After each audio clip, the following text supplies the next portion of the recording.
What's going on, y'all? Welcome back to another episode of The Bullpen. This guest today, I've been begging this dude to come on The Bullpen, man. Go, and he keeps saying, like, man, I'm just a little too cool right now. Just a little too... No, just kidding.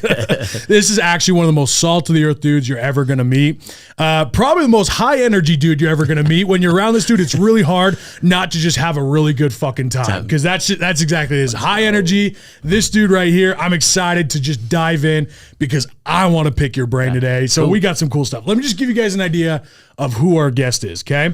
So from selling his first self-built business at the age of 19, Michael has made one thing clear: a good business only scales or sells. Over the past decade, I'll be throwing today. He didn't want to throw his age. This 39-year-old in the industry disruptor has built a world-class team and honed in his skills in all aspects of experiential brand and concept creation, which is exactly what we're gonna dive into. This dude is the master of creating experiences in business, and that's something that's why I can't wait to just pick up on what this dude has learned, because in all his businesses, restaurants and everything, he's the master just creating the ultimate experience for his clients and customers. It's unbelievable. I can't wait for you guys to learn from this. He builds massive cultures, high-performance operations, and startup to multi-million-dollar enterprises. Michael's dedication to championing, that's a hard one, others to their fullest potential is evident, having created more than 2,500 jobs. Let's go. That's the power of an entrepreneur right there. People don't talk about is how much money you make, but how much you help others in the process. That's what it's all fucking about right there. Cool. And let's see. So, you know what? We got a lot to talk about. There's a lot of bio here. But, dude, the thing is this is just surface level stuff. Yeah. Okay? You've had massive success. We're going to talk about some of the brands you've had massive success with. You've been doing this for a really long time. But the ultimate thing I want to understand is, how'd you get to this point, right? Yeah. Massive success as an entrepreneur. Everyone I talk to when it comes to, like about you and your business model, they all have just nothing but raving stuff to say, from our friends that we've been around. It's just unbelievable, right? So what's your story, man? Michael McHenry on the podcast, on the Bullpen. What's your story, man? Well, dude, first and foremost, Jay, thanks for having me on, brother. Dude, I've been watching you from a distance, Thank dude, you, man. and connecting with you the first time. I think we're like an elevator night or something. We walk in, I see you next thing, and isn't it interesting, dude, that shoes start a conversation? Absolutely. So I was like, damn, that's hot, and you're like, that's hot, and next thing you know, here we are finding out what's going on with each other. And this dude's wearing the shadows right now, and they're saucy. So. And they were a gift, man. Were they? I feel like there's just something special about lacing something up. When someone goes, hey, I believe you, you need those. Yeah. And man, I mean, obviously I bought myself some cool stuff, earned some great things and choices over time. Naturally. But there's just something about a gift. Yeah. I don't know what that is. Yeah. There's just something about a gift that feels really good. Well, dude, I'll tell you this. Here's really where the journey started for me. I didn't grow up in a family with a lot of choices. Right. Neither of my parents graduated high school. Okay. I'm not here to deem that. Just my parents went to work. Yeah. My mom had her first child when she was 15 years old. My dad and my mom, they just went to work. 15. My sister, my mom had my sister when she was 15. Dude, that's in the 70s. That's before you even had your driver's license. That's before your driver's license. That's before, like, dude, honestly, I'll tell you right now, at 16, at 23, at 30. I mentioned this earlier, but dude, I feel better at 39 than I did at 30. You got a lot of energy. Dude, I'll tell you what, you're just taking care of yourself differently, right? And so that journey got started for me early because I went, wait a minute. Yeah. Like somewhere around 14 to 15, it clicked for me. For you, I want different. Yeah.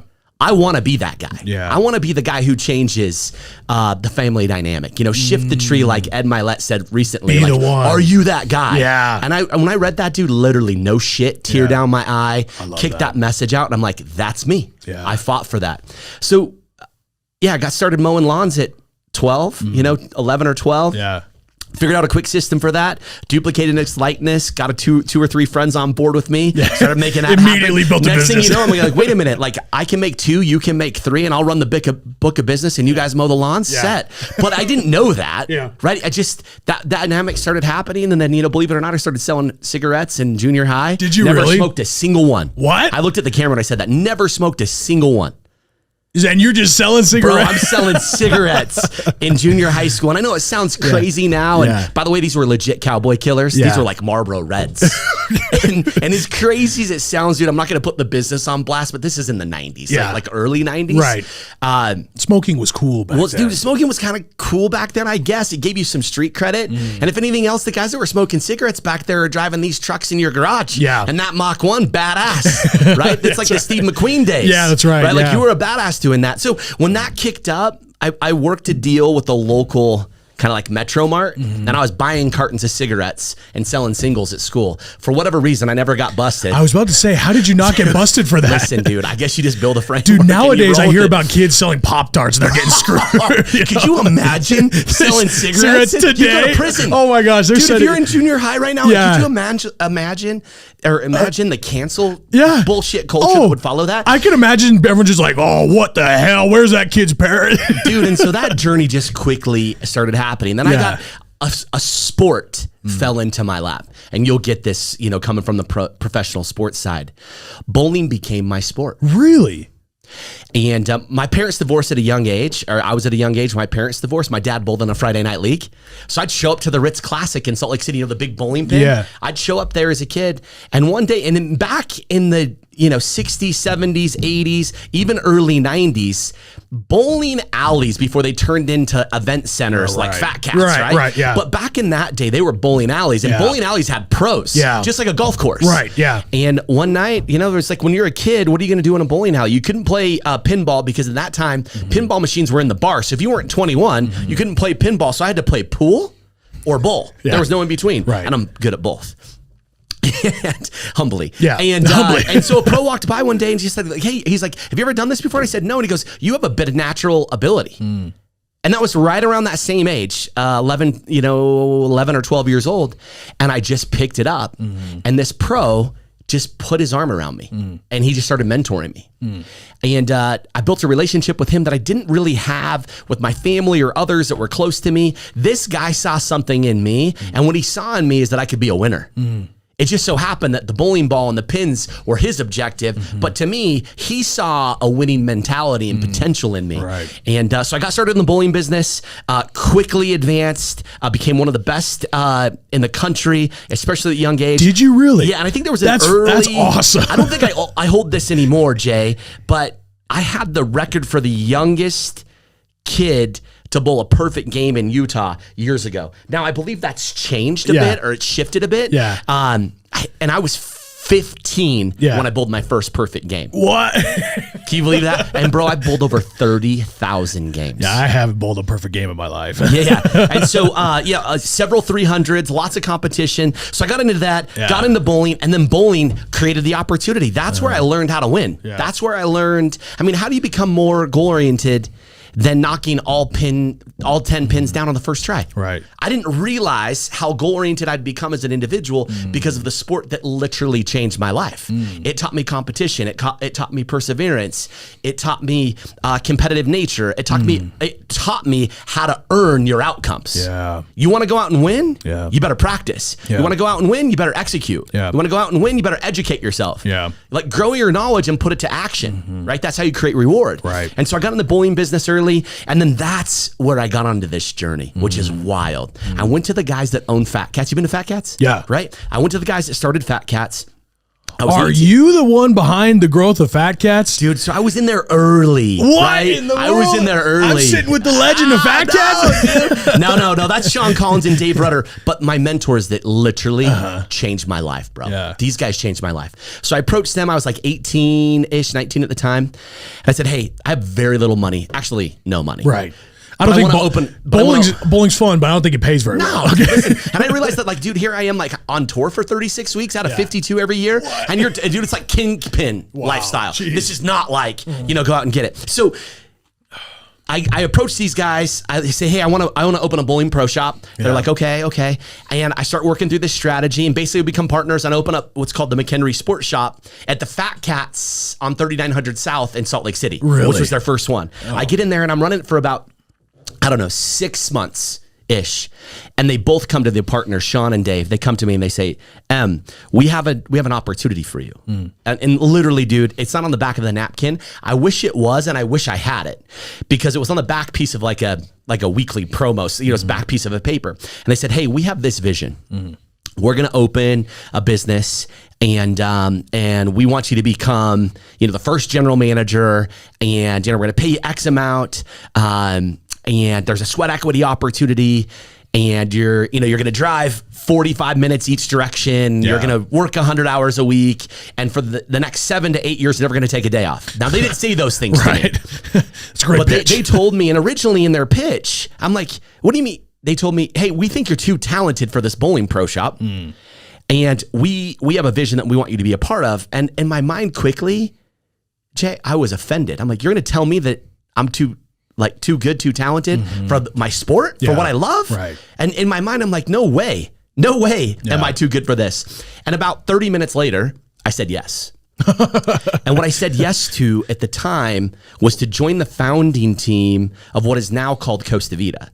Back then it was Costa Azul. Are you Costa? And so, dude, on the back of the napkin, that's what on the back of that paper, that's what started it for me, Jay. And when I tell you, these guys said, hey, basically sign your life away. Yeah. But when you're ready to exit, your toolbox is going to be vast. Yeah. And what 19, 20, 21, 22-year-old kid really gets that kind of shot, and gets that kind of shot in 2003.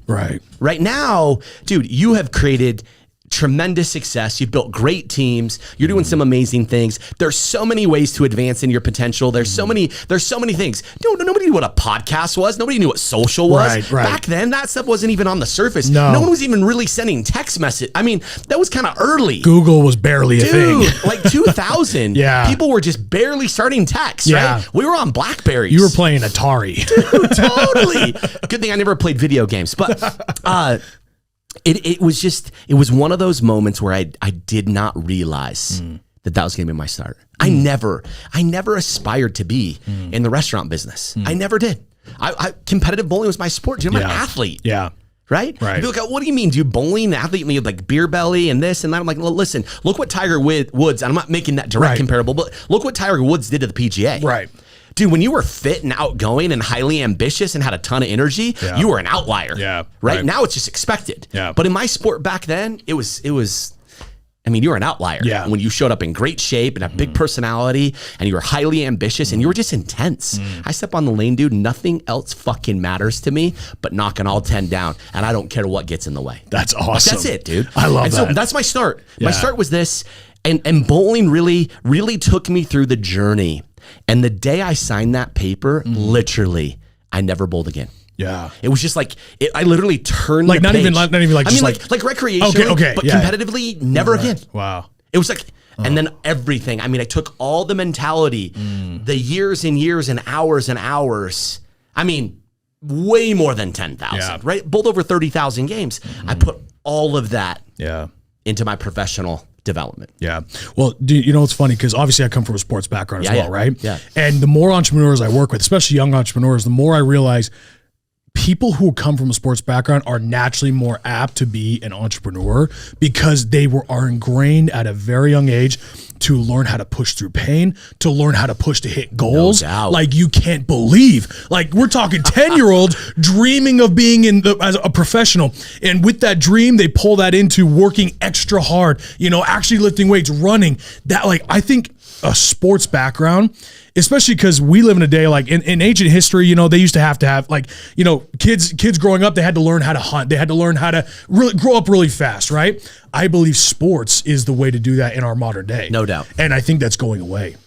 And it's hurting my heart because we're losing that competitive edge. We don't want people to compete. People just want to be good now. Yeah. They want to just wake up and be good. Yeah. Yeah, we had to earn that shit. Yeah, that's right. Like you have no idea. Yeah. We need to make sure that stays, because if you want your kid to be successful in life, put him in sports. No doubt. And let him or her find a passion for something. One day that sport might go away. For me, football, I'm never gonna be able to play football again. It hurts my soul every day. But I know what I got from football has led me to this today, and to where I wake up and I found a new passion where I still get to wake up, excited. I still dream of things, and I still take that dream and put it into action with the goals and say, if I do this, I can get there, So I'm fascinated. You're talking about like the sports and that mentality. Well, that's what gets you there, man. Well, and dude, I could not agree more. Yeah. and I'll just say it the way it is, society has developed a level of weak that believes they're entitled to an expected outcome that they didn't earn. Right. We earned that shit. Yes, right. Right? That is a reality of even my walk of life. I feel like that's when you earn it, bro, it tastes better. Yeah. It tastes better. Yeah, it tastes right? better. Yeah. And I will say this though, bro, I love bowling. Yeah. Dude, I love football.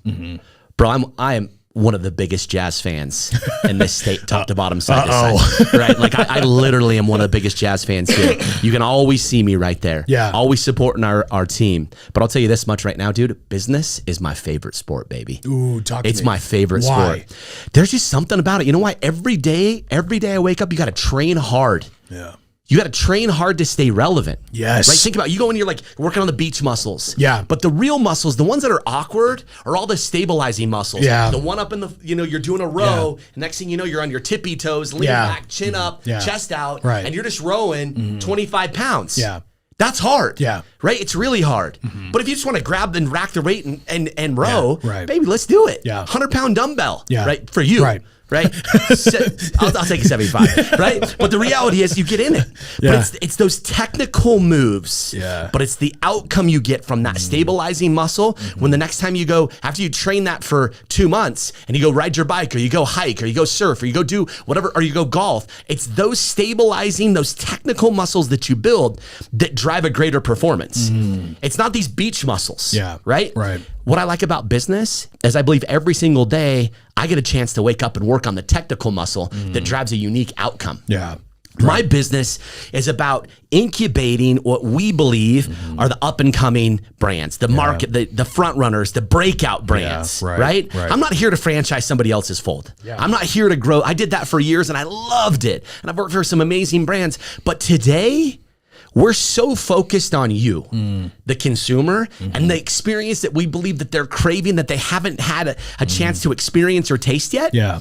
That's our role. Yeah. And so every day for me is like, how do I continue to not only create relevance and sustain success, but how do I continue to wow the guest? And that comes by building that unique muscle, that having that ability to look around corners, like watching what people feel and what they're experiencing when they walk into any of our spaces or they taste our food. Dude, I don't care if you're driving down or grabbing a pad thai or a hot chicken sandwich or pancakes and champagne, which I absolutely love, or raspberry chicken salad, dude, or a smothered pork burrito. Yeah. I actually don't give a shit which one it is because if it's on my menu, I know it wins. Right. Like I know it bangs. Yeah. But what I care most about are those people, and those people that we show up to wow every single day with that I'm obsessed with.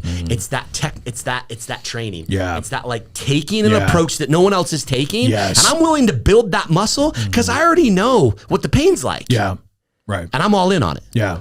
I mean, you're talking about one of the most important things any entrepreneur could ever realize is those small details. You're talking about small stabilizing muscles. The small details is what separates the $1 billion business from the $1 million business. It's small details. Dude, just think about this. Now, Jay, you've created, I think, a pretty amazing portfolio for your time. Thank you. Right? And honestly, it's remarkable. Appreciate it. Thank you. And I feel like I've created some real success. Absolutely. No question. Let's just be honest real quick. There's a different conversation that happens at a table with a couple of billionaires than a couple of young guys that have made a few $million.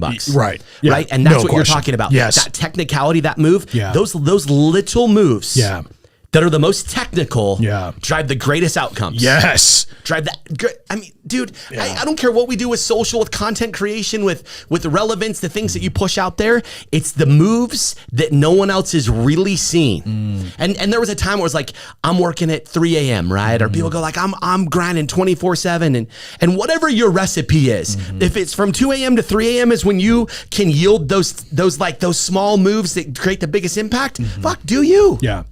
Right. And I know what those moments are for me because I manifest so much in my mind and visualization for me because I feel like I've really gotten into my sweet space of kind of conceptual thinking and creation that I can literally taste it in my business. Yeah. And that pun's intended, like that visual, like I can get to a point where I can taste the outcome before it's even real. Yeah. And that's that move. That's that small move you're talking about. Yeah. Well, I mean, your whole life basically boils down to you surrounding yourself with people, mentors, whether it was bowling, whether it was business, by mistake. By mistake. But at the end of the day, you learn those small, minute things that other people weren't doing. Like you mentioned Ed, like being around Ed, being around Andy, being around you guys, being around top performers. It's fascinating to watch you guys, to watch everybody, because I'm like, holy shit. Not only do I realize, okay, that's a human being. I idolize them, but now I see them in person, like, okay, they're human. Still human. Yep. But look at the small details that what they're doing slightly different than me. And then I copy and paste. I'm like, okay, that's what they're doing. I'm going to learn that for myself. And you just don't realize how big of a difference that makes. Dude, and we're like, obviously you've had so many incredible minds sit here. Yeah. I mean, it's amazing. Right. It's amazing who sat here in the bullpen with you.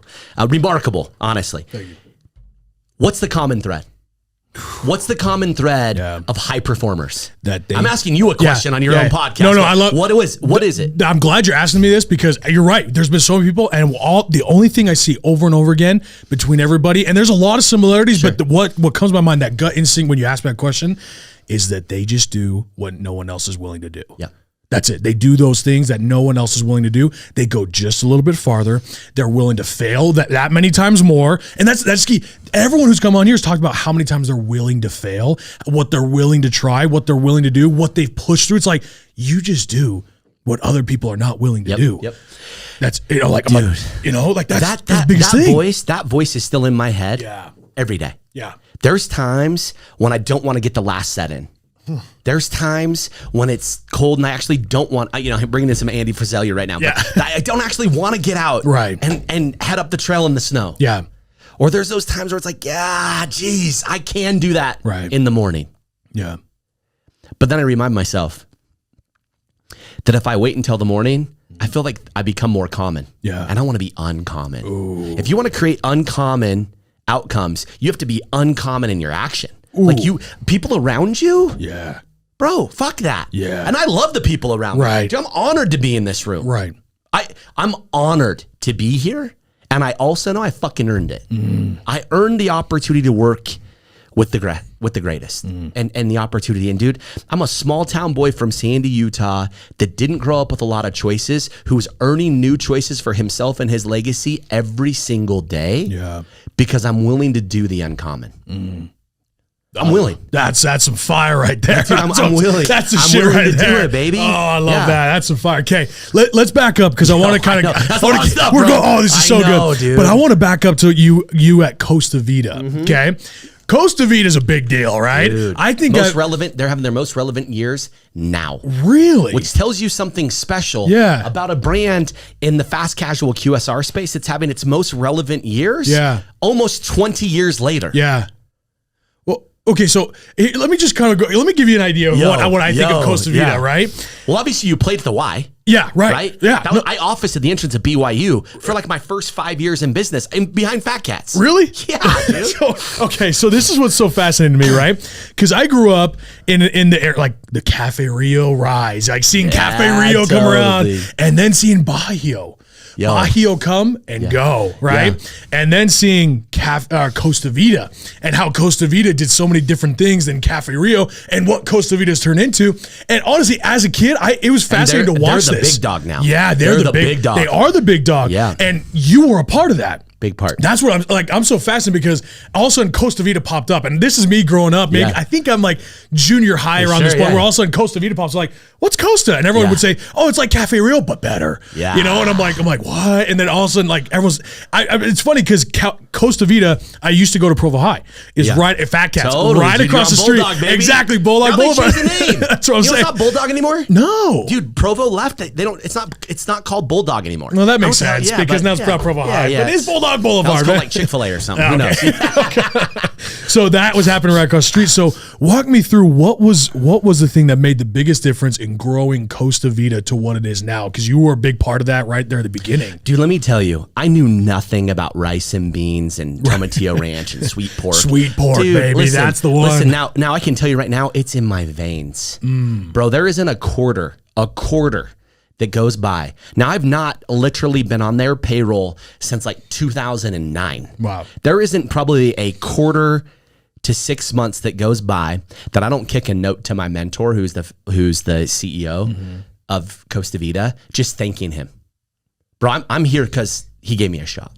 And here's what they saw in me. They knew they'd get the recipe right. They knew the fresh tortillas, the tomatillo ranch, the sweet pork. Baby, they already had all of that. Right. What they wanted was to create a lifestyle brand. And what they knew that I had was that influence. Yeah. Before they even knew what that was. Yes. Remember, dude, blogging and Instagram and social and building personal brand and lifestyle brands, no one even knew what that was. No. And now it's like, oh, you have a brand? Well, of course it's lifestyle or it wouldn't be a brand. Right. Now it's just like, it's just what it is. Yeah. But they knew that their ability to disrupt the market came from creating a lifestyle around that burrito. Yeah. A lifestyle around showing up and the waterfall on the inside, right? The waterfall and the surfboards. Yeah. They knew that if they could take something as good as that sweet pork burrito or a sweet pork salad and tomatillo ranch and kick it into an environment with people who serve it, that love it, that surf it, they knew they could win. And they were patient, bro. Yeah. Bro, 20 years in our business, and you're more relevant today than you've ever been. Right. Think about this. Like the darling of the industry, that's a Shake Shack story. Yeah. Shake Shack story. 14 years later, dude, they find themselves IPOing for over $1 billion. Dude, I'm telling you, man, Coast is special. Yeah. And what's special about it is that they're just steady. They just clip. And you also are seeing, like you've seen the ebbs and flows and honestly the peaks and valleys in a Cafe Rio. Yeah. And Cafe Rio got out there and they got it first, but it's been sold 2 or 3 different times. Same with Bajío. Yeah, Bajío, you know, as you know, there was a merger acquisition event between Bajío and Costa Vida. I did not know that. So the Bajío owners became one of the largest franchisees at Costa. They called in and waved their hand and said, hey, listen, we don't want to compete with you. We want to join you. That's why so many of them actually converted. I didn't know that. Yeah, it was a big number. Because I remember seeing Bajío was popping up all over, and then all of a sudden it's like Bajío's gone. There was like one location left. I think they closed like a dozen or more of them, and then they converted the rest of them into Costa Vidas, and then they became a franchisee. Really? Yeah. Wow. Isn't that crazy? That's fascinating. Deal flow. Yeah. And so there, dude, it changed my life, bro. Yeah. It changed my life. I even get, dude, I'm in here. It's high test in here, bro. It's all testosterone in here. But I get emotional when I talk about those guys because that shot taught me so much. Let's just say I dedicated my 20s to that business. And dude, you want to talk about schooling, cutting your teeth, your advancements, your PhD, like, you know, just literally, dude. I mean, what people don't realize, and nor do they need to, I'm just doing it for the sake of any young entrepreneur or successful entrepreneur that's listening to you, which I know that they are. Yeah. Dude, there was a time that I didn't have a mailing address when I worked at Costa in the early years. I slept in the office and showered at the gym and opened the line every day. And my bosses didn't know, and no one else did, nor did anybody else around me. I was all in. Yeah. Like all in. Yeah. And that all in commitment, that like seeking that outcome with unwavering intent. Now again, dude, I was young as every young guy. Like, dude, when you're 20, 21 years old, you make a lot of dumb decisions and things like that. Now when I look back and go like, was it logical? No, but was it worth it? Fucking A. Right? Fucking A. And that brand changed my life. I'm their biggest fan. Yeah. I'm their biggest fan. Yeah. And they know it. Yeah. Well, all right. Now fast forward to today. You're known for creating the lifestyle around the brand. You're creating the experience around the brand.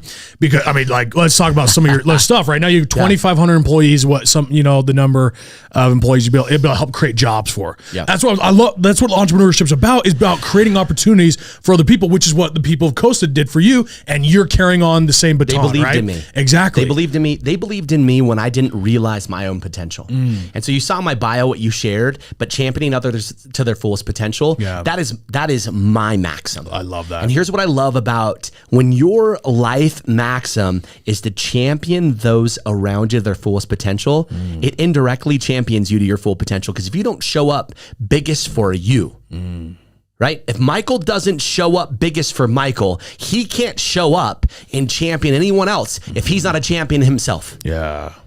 Ooh, right? I love that. And that's like, that to me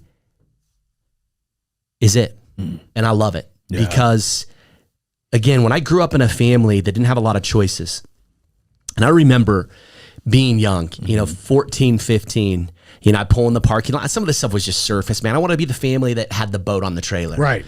I wanted to wear those J's. Yeah. But I wear J's now. Yeah. But what you don't know is I collected them when I could afford them, I started collecting them. And before I ever wore my first pair, I had over 70 pairs stored underneath my steps or under my stairs at my home.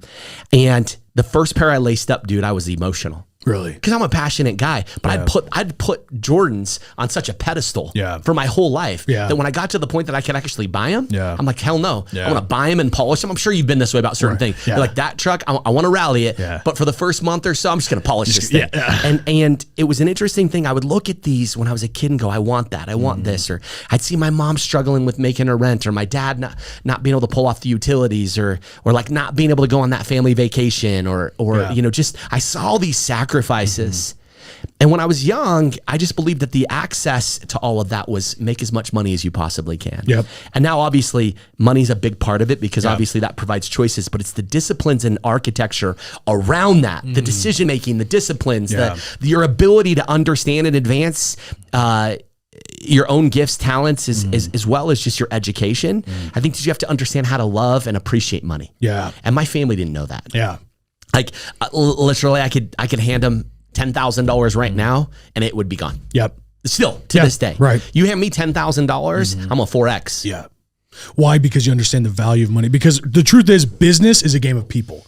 I don't care what anyone says. Business is a game of people. Money is a game of providing value to those people. When you solve problems, you make money. The world will always pay you exactly what it thinks you're worth. And when you provide value to the world, you make a lot of money. So it's not about the dollar. It's not about the money. It's about providing value in people's lives. When you talk, Jay, about like, where are you today, right? You've done these brands, and you're creating these lifestyle brands now. I'm just going to do a quick economic, opportunity, but just because it's on thread here. But one thing we've never lost touch of under my lead. Now, there was times when I managed a large business and I led the large business, and now I own the large business, right? But there was a time when I had the chance to manage it. And this has been common all the way through. And I'll tell you that in our disciplines and our philosophies, we've always said, we're going to serve the $12 sandwich for $9.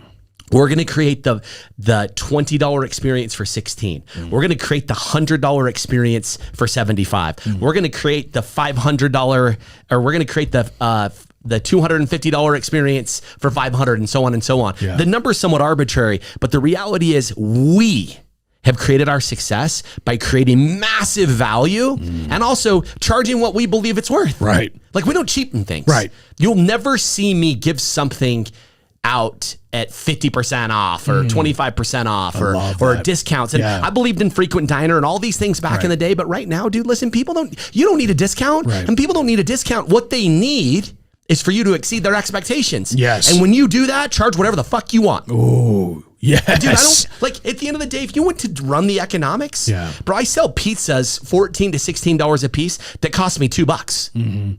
Right. I right now sell pancakes for $16 because I create a $25 experience for $16. Right.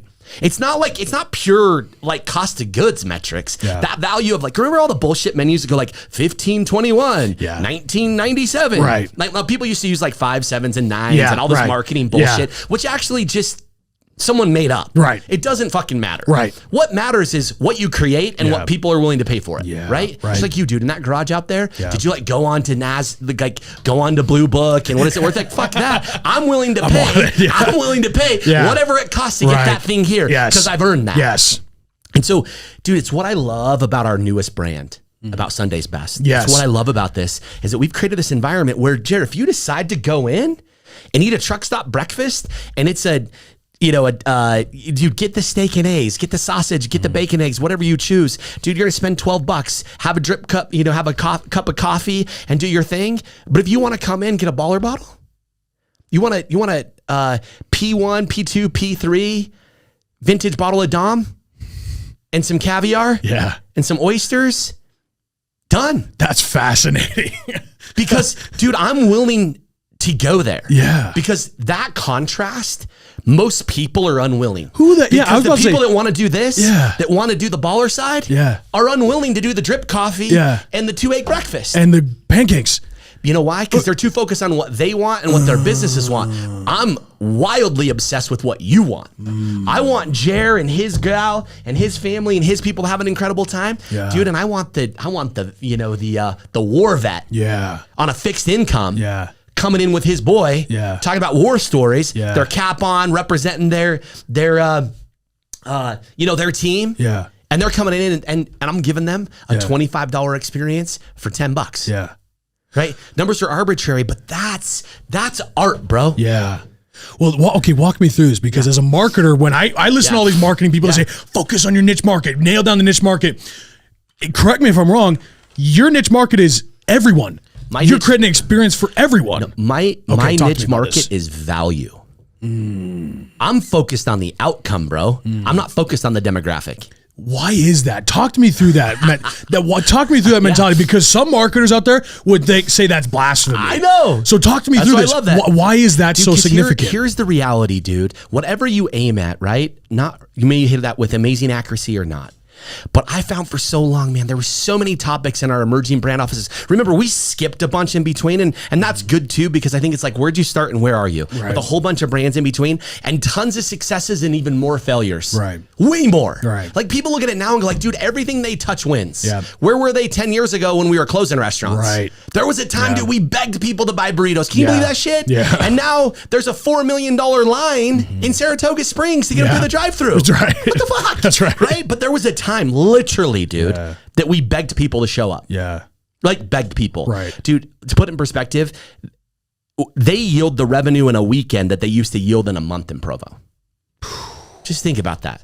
So we talk about millennials, target on millennials or Gen X or these different demos. And as much as I think that became this marketing focus, and I think that there's most definitely success and good logic in that, but the reality of it is that became the heavy topic. Well, millennials care about this. Will they entertain this? They like these colors. They like this music. They want this environment. Fuck all that. Just create value. Give people a reason to support you. So, dude, we go all in on experience. Dude, our marketing strategy is purely experience creation, and the outcome is create massive value. Massive value. Now, do you have to be smart about it, dude? Trust me, if I was building baby boomer brands, which I don't, or, you know, if I was only focused on millennials, well, here's the reality. You and I are both millennials. That's right. And we're young-minded, and dude, we're tenacious, and we're outliers in that demo. Right? But the reality is, like, not everything has to be holistic. Not everything has to be like, and when I say that in terms of holistic, like, not everything has to be rah, rah, rah, and not everything has to be like align your chakras and chill. It can be everything. And so what I've realized over the journey of the past, call it really the past 5 to 6 years, is that if you just unwaveringly and radically show up for your expected outcomes, whatever that might be, and be wildly obsessed with your guest, you'll win. But the moment you go, well, can millennials afford that price point? And will they pay attention to my marketing? And, you know, will they entertain this this brand? Dude, it ends up steering you to become something that you're not. I'm like, if you are set, bro, if you're set on what you believe, fuck everything else. And dude, for so long, bro, I listened to everyone else. For so long, dude, I was part of developing a brand where, dude, we had our own in-house sociology department. We're the restaurant business. And I know it sounds crazy to think about that, but dude, what's wild about that is not only did it educate me on the true social opportunities that our communities are faced with, especially around hunger, something I'm truly passionate about. But what it showed me even more about that, when you really start to understand the sociology and psychology of individuals and of communities and what makes them tick and talk, the more you realize that you need more outliers. You need people doing other things. And you know what we just experienced in the last 2 years, whatever you deem that, call that, or your feelings of it, one of the biggest success measures for us is that I never closed my restaurants. Right? People running for the hills, everyone's closing down. You saw it. And for whatever their reasons are and their beliefs are, but for whatever reason, for me, I was calm the whole time. And one of those big defining outcomes during that time of never closing is that it reminded me that a great restaurant and a great bar, Jer, are cornerstones. They're a place of normalcy. They're a place of opportunity. They're a place of, my son works there. My daughter works there. I got my shot there. I had my first date there. I proposed to my wife there. I celebrated my grandfather's celebration of life there. Like it's restaurants and bars are a sacred gathering place. So if you just give people a reason and you hit it every fucking time, you're going to win. But if we just try to fit into everybody else's box, look at it. Look at how few franchises you're seeing up and coming. The timeless ones, the big dogs, they're going to be around. They're going to be around forever. Right. But how many people sit at this table and go, bro, I'm in franchising? Yeah. Not very many. Or how many go, dude, I have created a franchise and I'm making all this money. Yeah. Or like, oh, actually, part of my portfolio, I happen to buy 50 Shake Shack or 50 Five Guys. Right. Or I have 10 Costa Vitas in my fold. Yeah. That's more like it. Yeah. But people aren't out there building these franchise companies anymore because I believe that the true entrepreneurs want to do something different. And the ones that want to keep up with everybody else or try to use everybody else's recipe, dude, I think that's where the failure is. This literally went on with my team last week. I said, here's something we have to remember because dude, honestly, we have our failures. We're out there kicking ass and taking names, but dude, we're off standard. More often than I'd like to admit. Is that true for you? Yes. From time to time? Oh, yeah. So I said, here's the thing you have to realize in our business, you guys, that if we continue to do it the way that we've always done it, right? You've heard that before. Done, you get what you always got. The quickest way to failure. But I said even more so is that the way that we've always done it is the way that the people around us that want to become us are about to do it. We always got to stay ahead. See that? Yeah. Like how we used to do it is how our competition, I believe, is about to start doing it. And I always want to be in front. Yeah. And so I'm like, every single day, we don't just show up to get the metric that's already booked for the day, dude. And I'm giving a little secret right now. But by the way, I know people have to execute, right? Yeah, right. But I told my teams just on Easterland, bro, fucking bonkers, right? Bonkers. Over 700 people ate at Sunday's Best in Sandy, Utah suburbia on Easter. Yeah. Come on, bro. By 3:00, that's a ton for Utah. Yeah, right. But my point is, I said to the team, you already got that business. They're already voting with their wallets. Now you can win or fail. Yeah. But you're getting the money. And I said, but here's what you have a chance to do is how you execute on Sunday will build June. Will build June because holidays, families, larger groups, people don't typically go to restaurants, every day because there's a demo that, I don't know about the family you grew up in or those things, but like we only went out to eat for celebrations. Rest of the time we were like eating at home. And there's still a big part of the demographic that doesn't eat out every day or eat out consistently. Now, I have that choice and I appreciate that choice and I like to be in it. But what I mean by that is Sunday's business is already booked. Yeah. But we have a chance to come in with those groups of 6, 10, 12, and 20 and prove to them that we're going to be eager and ready and show them that we're ready for them in June. And that's it. Like we focus every single day, not on just gaining that opportunity, that vote with your wallet, right? Yeah. But we are in there to champion and earn your advocacy. We want you to become an evangelist of our brand. Right. And how do you do that? You show up and exceed the expectation arbitrarily in this number, 25, 30, 40% more. Just add on to it. Yeah. And it's not about discounting. In fact, I want to charge a premium. Yeah. Because I'm bringing you a premium experience through my hospitality and craft. Yeah. So we always earn tomorrow's business in today, bro. Ooh. Always. Ooh, dude, that's so true. Whatever marketing book you want to read, whatever else you want to do, fine. Yeah. Do it. Because guess what, dude? I was a self-educated kid. I read more books from the age of, 20 to 30? Bro. There isn't a marketing book of relevance that I didn't read during that time. Yeah. And now, like I highlight and skim, I listen to things. But dude, honestly, I stopped reading a lot of those things because I felt like it was steering me. So now I just show up. I protect my health, protect my mind, surround myself with great people, build rewarding and opportunistic deal flow, and go all in on my own visions. I felt like it was creating too much noise for me. And it's not because I've arrived. It just, I grabbed awareness and clarity, Jay, and finding a way to go all in on your own mission and vision without the distraction, disruption, or noise of how everybody else claims or is doing it. Ooh. Fuck what everybody else is doing. If they want to do that, bro, I'll go buy someone's franchise. Yeah. I don't want to do that. Yeah. But I actually might still, if Sean Collins or Dave Rutter is listening to this, you guys still need to sell me the rights to Southern Utah because I want those Costa Vitas. That's funny. But dude, and I feel like I'm really taking up a bunch of space in here with you. But you got me on a heater right now. This is great. Why would I stop this? This is fun. Dude, well, let me tell you something right now. Yeah. This has been one of the biggest struggles of my mental space as a young entrepreneur because I have surrounded myself with courses, programs, mentors, inner circles, training, events, and I know for a fact I've gained a lot from that. But I always walk away from it by saying, do you.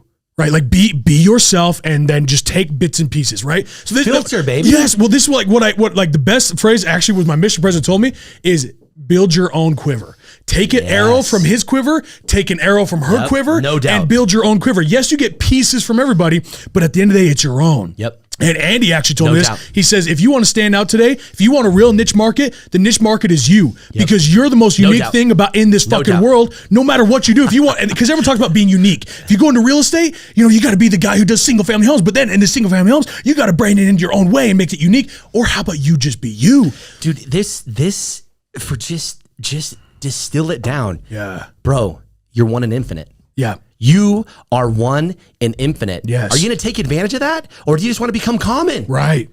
Well, dude, that's the thing is I used to have this message. I used to put out stuff. I only talked about business on my Instagram. But then the thing is, I'm like, you know what? I'm passionate. I'm passioned about America. I'm passionate about guns. Let's go. I'm passionate about, football. I'm passionate about business. I'm passionate about all this shit. Bro, I want to talk about all of it. That's you. Yeah. Right. There's this movement, and it's interesting to me, but there's this movement of build the brand. Right. And dude, trust me, I believe in that. Yeah. But I didn't really start taking my personal brand serious. I was building all this stuff, but I'm like, no. Like I'm just in on my business. I'm in on my life. I'm doing these things. And I didn't really put much into building my personal brand. And I had some individuals super close to me that just kept encouraging me, get serious about this. Cause here's why.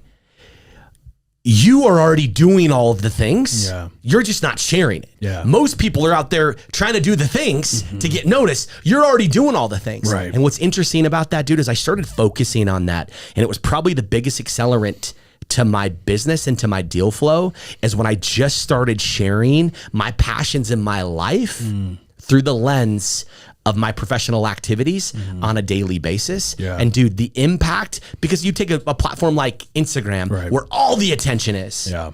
And dude, it's amazing what just happened, showing a little essence right of that happening. And my point here is that personal brand, I believe today, is what makes you most relevant. I actually don't believe it's alpha. I actually don't believe it's, the things that we're doing. I don't believe it's the restaurants. I believe it's you. I think you, just like Andy said to you, you are the difference. Right. And so whatever that you is and whatever you commit, right? I read this recently.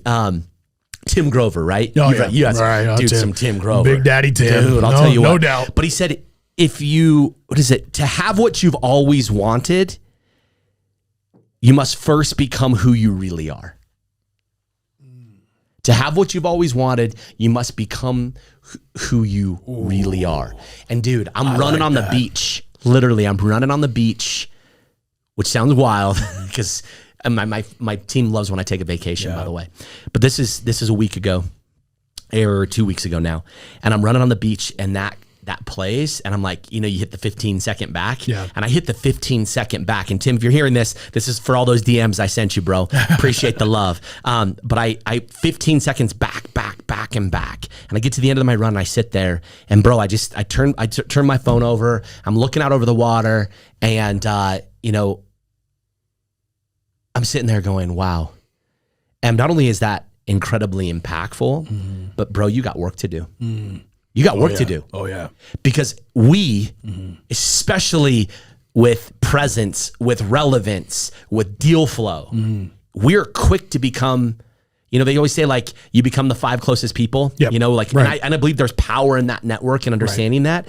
But And here's the thread, man. I just want to continue to be uncommon, and the most uncommon you can become, and I think the most unique you can become, is by becoming your true self. Oh yes, and just celebrate it, bro. We all have scars, right? We all have poor decisions. Yeah. We all have bullshit, dude. I've been there, dude. I've been through. I'm not gonna say all of it, but I can relate to most all. I truly can relate to most all.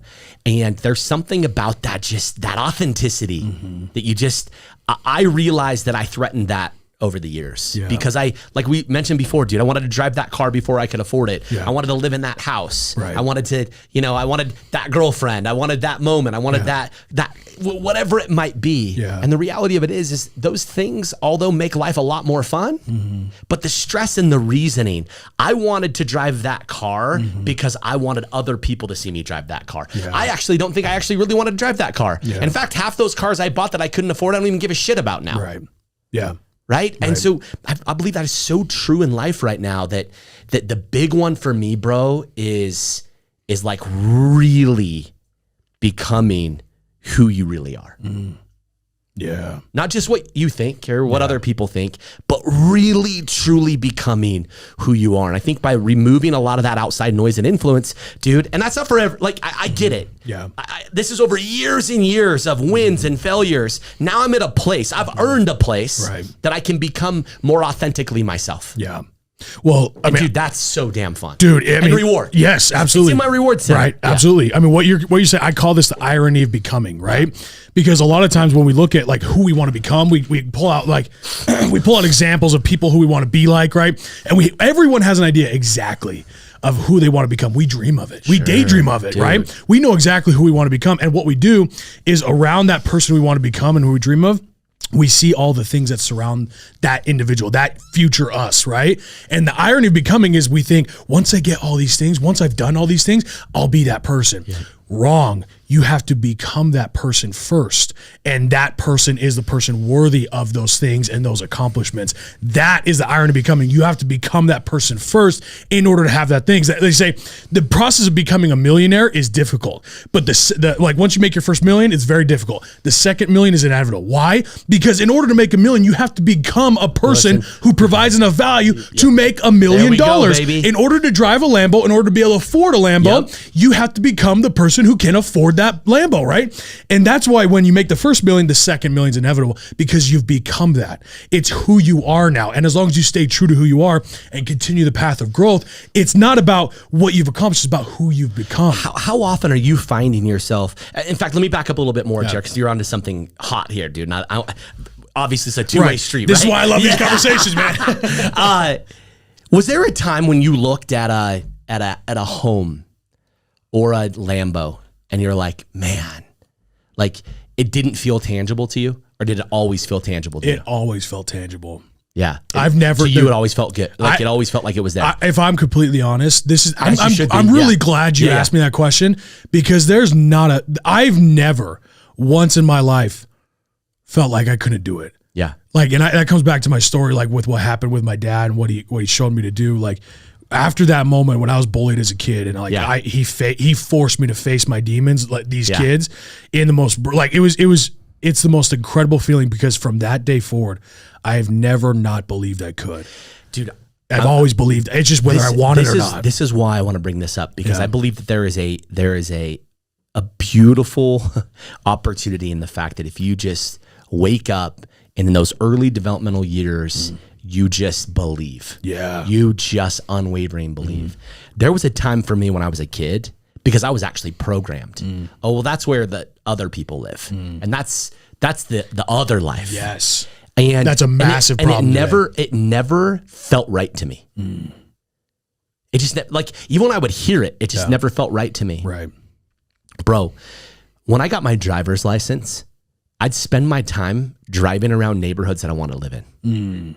Dude, yes, thank you. Same. I still do that, bro. But my family, I literally still do that. My family didn't know what that was like. You know? Yeah. Like even last week, closed on an amazing commercial property. Yeah.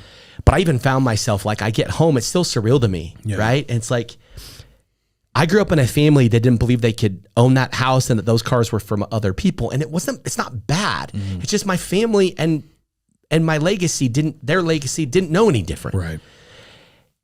And it's like, you sign on a $2.7 million commercial property and you go home and you're like, okay, like we're different. Yeah. And we've earned that. Yeah. And there was a time in my life, like I mentioned, that I was somewhat programmed and not of poor intent just because they didn't know any differently. And my family never knew what that tastes like. And I didn't know what it tastes like yet, but I knew I wanted to taste it. Yeah. And then all of a sudden I got to this point where it was like probably in my early 20s where I'm like, yeah, I can see that.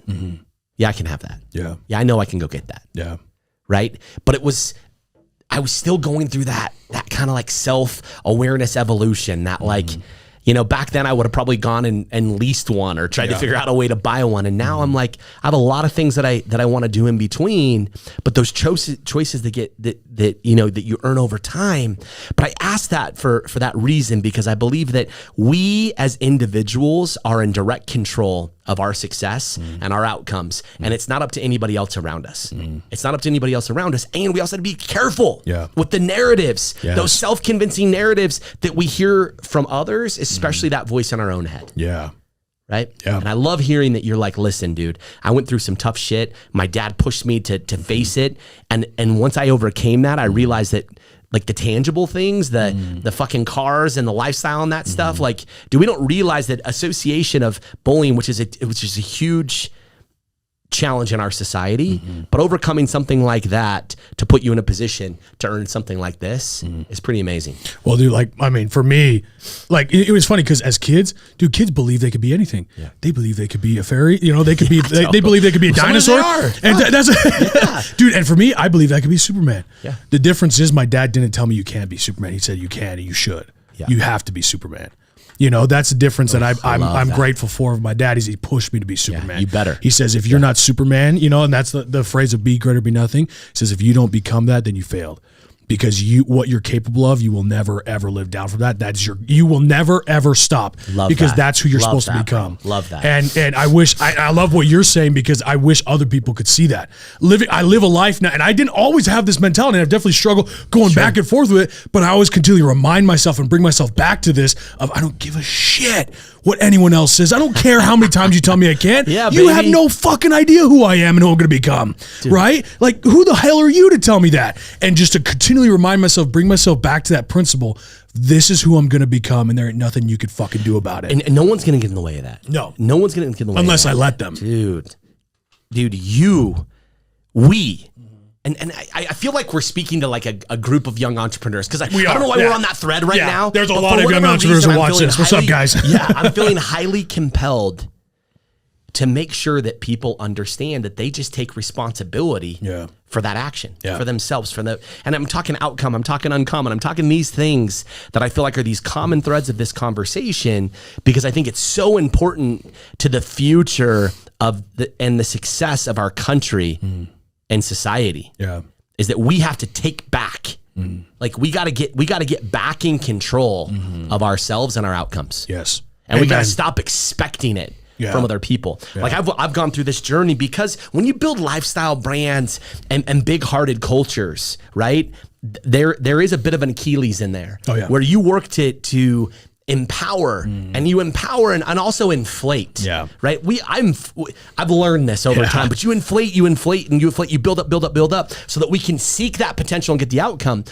And what I've seen over the course of the past several years is that too often, I should say, that empowerment creates a level of entitlement. Yes, thank you. Yes, it does. And dude, that is something where I'm looking for commitment and empowerment, not entitlement and complacency. Yes, and society right now.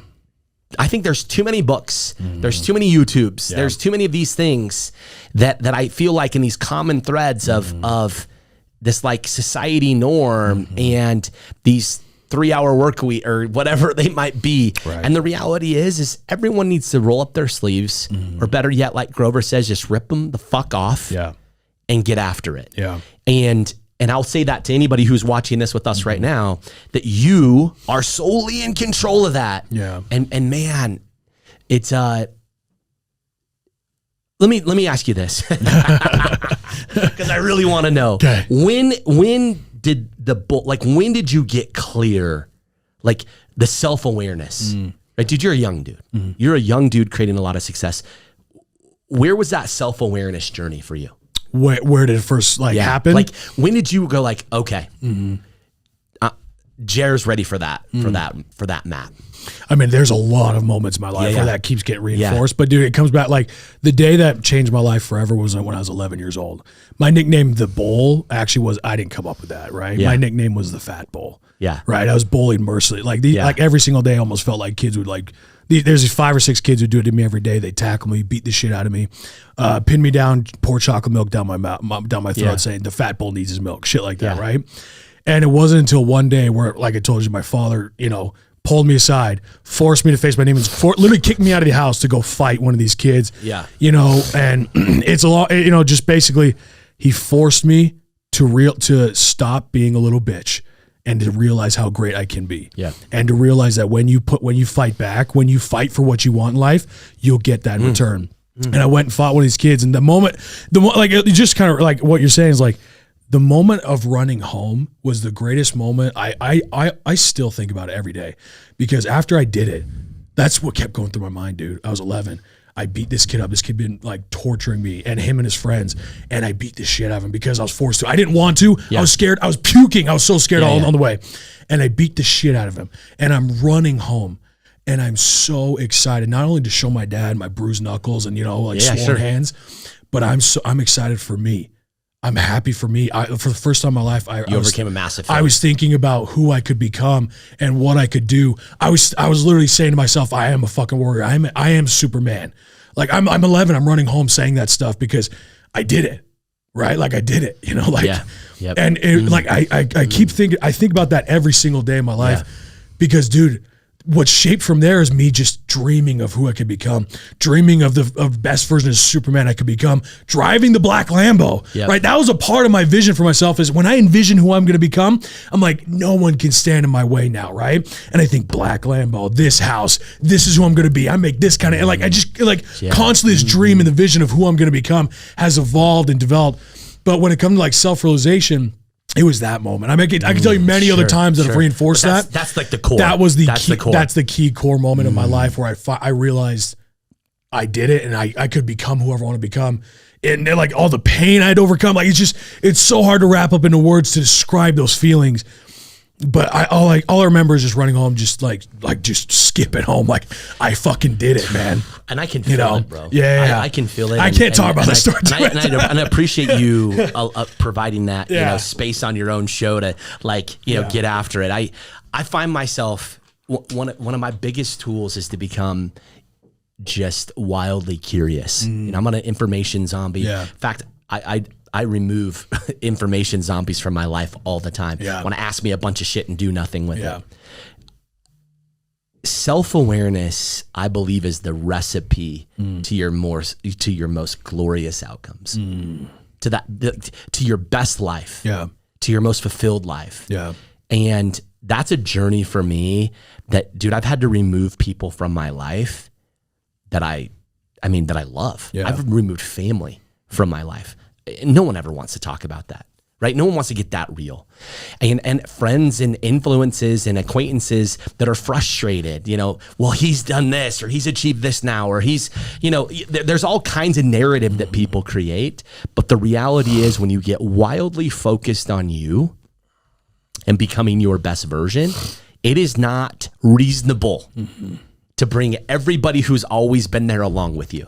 I think your core comes with you. When you fight those big fears, when you overcome those things, there's no question that you change. And your environment changes. Yes, no question. And your people change. Yes. Bro, I promise you. And you've already surrounded yourself with great people, and there's a core that'll be with you forever. But I promise you in 10 years, it's going to change. It's going to change in 1, 2, 3, 4, 5, 10 years. It'll change over time because you are going to change. That's right. It has to. If it's not changing, you're fucking dying at this point. Dude, listen, dude, in a world where there's never been a time where you can expire quicker. Yeah, that's true. There's never been a quicker expiration date than ever before. That's a great way to put it. Going into that pushing in to that relevance. You hear Gary Vee talk about this from time to time, right? He talks about like, dude, I'm just getting started and I'm 50, whatever. I can't remember how old he is. But it's but the reality is a guy like that who's kicking it out. It's like, this dude didn't even get started till he was like in his 30s. Yeah, true. Yeah. Right? And now again, like, is everyone a Gary Vee? No. Or like, we're all individuals in our own way, but we have so much time, but yet not enough time. Right. Because we have so much time, yet you have to act now. Like the time is always now, right? We're going to continue these lives. And it is, you take care of yourself and extend your life and all the things that go on. But now is the time to take fucking control of you, baby. Amen. Yeah. Amen. Oh man, dude, I don't think we've spit some fire on this episode, man. Dude, man. There's so many things we could just keep talking like for hours, man. Dude, I literally feel like we've got a bit of like a kindred soul in here. It's just I feel like our journeys. Like man, I felt that connection the first time I met you. Right. We messaged back and forth to get our assistants in the way, but when you walked through the door today, we said what's up. I was like, dude, I felt like we were already good friends. That's what I told you. I couldn't wait to have you on the podcast, man. Yeah. Well, dude, listen, man, if there's one thing you want to leave our audience with, I know you said some great stuff, but if there's one final message you want to leave our audience with today at the Bullpen, what would it be? Thank you. Man, I just, dude, I'm grateful for the opportunities around my life. And I'm grateful for the people that show up, that champion my missions and visions, and create the opportunity for me to sit down and chop it up with you and hopefully help further other people's lives. Because I just want a pure legacy of he made us better. That's it. I love that. That's all I want, baby. Dude, that's fire right there, dude. Thank you so much for coming on. Yeah. Everybody, go follow this man right now.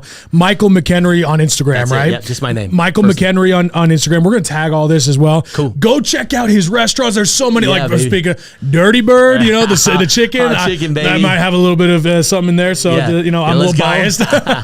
But Sunday's Best, right? It was Brunch Me Hard. It's kind of the same thing, right? Yep. Go check out all these places. Oakwood Fire Kitchens. Ginger Street downtown. Okay, check. Okay. We're going to link all these things. Yeah, man, we'll hook it all up. Dude, seriously, go check out this guy. Go follow this guy. Obviously, he's done incredible things. He's doing even bigger things. Cool. And go check out, if you don't believe us right now, we're talking about the experience, go check out these places because you can see exactly what he's talking about here. Dude, thanks for coming on together, brother. Man. Appreciate it, man.